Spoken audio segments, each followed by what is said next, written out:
Hello friend, स्वागत है मेरे यूट्यूब चैनल में। आज देखेंगे बिहार एसएससी स्पीडी सामान्य विज्ञान टेस्ट पेपर 74। Question number 1। मनुष्य लोहा किससे प्राप्त करता है? पालक से। मनुष्य लोहा किससे प्राप्त करता है? पालक से। लोएस्क है उपयुक्त में से सभी। लोएस्क है उपयुक्त में से सभी। सबसे अधिक आयरन किस में पाया जाता है?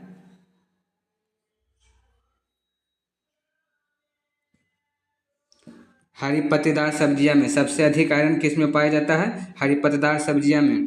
किसमें भरपूर लौह तत्व पाया जाता है? हरी सब्जियां में। किसमें भरपूर लौह तत्व पाया जाता है? हरी सब्जियां में। सीमेंट और अस्थियों दोनों में विद्यमान तत्व कौन सा है? कैल्शियम। सीमेंट और अस्थियों दोनों में विद्यमान तत्व कौन सा है? कैल्शियम। किसकी कमी से एनीमिया रोग होता है? लोहा की कमी से। किसकी कमी से एनीमिया रोग होता है? लोहा की कमी से। विटामिन ई का रासायनिक नाम क्या है? टेकोफोरोल। विटामिन ई का रासायनिक नाम टेकोफोरोल। मानव शरीर में रक्त का थक्का किस विटामिन से इससे बनता है? विटामिन के। मानव शरीर में रक्त का थक्का किस विटामिन से बनता है? विटामिन के। निम्नलिखित में से कौन सा विटामिन खून के जमने में आवश्यक होता है?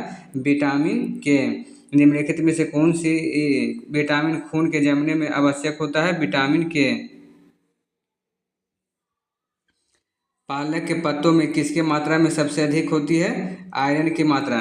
पालक के पत्तों में किसकी मात्रा सबसे अधिक होती है? आयरन की। विटामिन ई का रासायनिक। विटामिन ई किसके लिए महत्वपूर्ण है? लिंग ग्रंथियों को समान क्रिया में। विटामिन ई किसके लिए महत्वपूर्ण है? लिंग ग्रंथियों के समान क्रिया में। मानव शरीर के कौन सा अंग प्रतिरोपण नहीं किया जाता सकता है?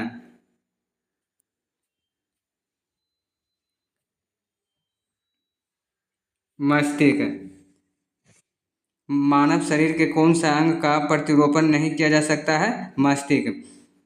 कोशिका की आत्महत्या थैली किसे कहते हैं? लाइसोसोम को। कोशिका की आत्महत्या की थैली किसे कहते हैं? लाइसोसोम को। 80% से अधिक सेल कोशिका में पाए जाने वाला पदार्थ कौन सा है? जल। 80% से अधिक सेल कोशिका में पाए जाने वाला पदार्थ कौन सा है? जल।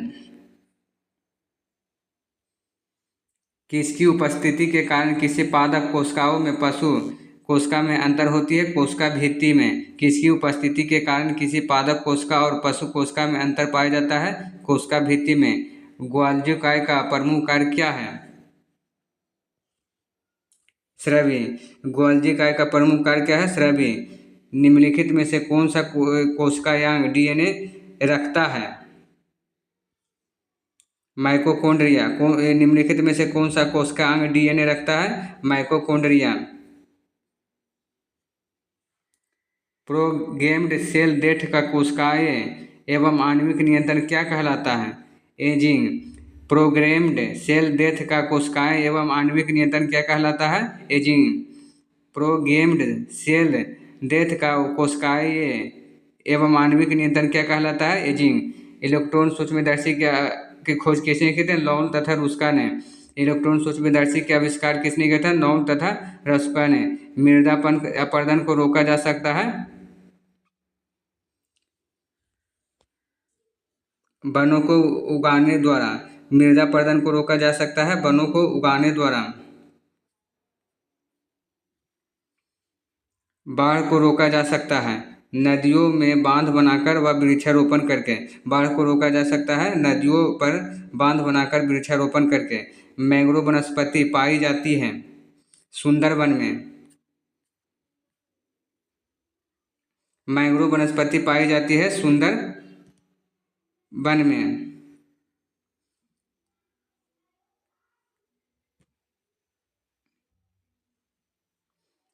एपीफाइट्स बहुत अधिक विकसित होती है। ऐसे पौधे होते हैं जो अन्य पौधे पर निर्भर रहता है निर्भर करते हैं। यांत्रिक मदद हेतु एपीफाइट्स बहुत अधिक विकसित होती है। ऐसे पौधे होते हैं जो अन्य पौधे पर निर्भर करते हैं यांत्रिक मदद हेतु। भोपाल दुर्घटना में किस गैस का रिसाव हुआ था? मिथाइल आइसोसाइनेट का। भोपाल दुर्घटना में किस गैस का रिसाव हुआ था? मिथाइल आइसोसाइनेट का। निम्न में से कौन सा गैस वायु को प्रदूषित नहीं करती है? CO2। निम्नलिखित में से कौन सा गैस वायु को प्रदूषित नहीं करती है? CO2। औद्योगिक बहिस्राव द्वारा किए जाने वाला जल प्रदूषण को रोकने के लिए निम्नलिखित में से कौन सा अपरतन को उपयोगी पाया जाता है? उपयुक्त में से दोनों। औद्योगिक बहिस्राव द्वारा किए जाने वाला जल प्रदूषण को रोकने के लिए निम्नलिखित में से कौन सा अपतृत उपयोगी पाया जाता है? ए और बी दोनों। निम्नलिखित में से कौन सा एक वाहन प्रदूषण का भाग नहीं है? H2। निम्नलिखित में कौन सा एक वाहन प्रदूषण का भाग नहीं है? H2। ऊर्जा के किस रूप में प्रदूषण की समस्या नहीं होती है? सौर ऊर्जा में। ऊर्जा के किस रूप में प्रदूषण की समस्या नहीं होती है? सौर ऊर्जा में। निम्नलिखित में से कौन सा अधिकतम ध्वनि प्रदूषण का कारण है? जेट उड़ान। निम्नलिखित में से कौन सा अधिक ध्वनि का प्रदूषण का कारण है? जेट उड़ान। अस्थियों का अध्ययन किस विज्ञान की शाखा के अंतर्गत किया जाता है? अस्टियोलॉजी। अस्थियों का अध्ययन विज्ञान के किस शाखा के अंतर्गत किया जाता है? अस्टियोलॉजी। तितलियों का अध्ययन क्या कहलाता है? लेपिडेरियोलॉजी। तितलियों का अध्ययन क्या कहलाता है? लेपिडेटेरियोलॉजी। तितलियों का अध्ययन क्या कहलाता है? लेपिडेटेरियोलॉजी।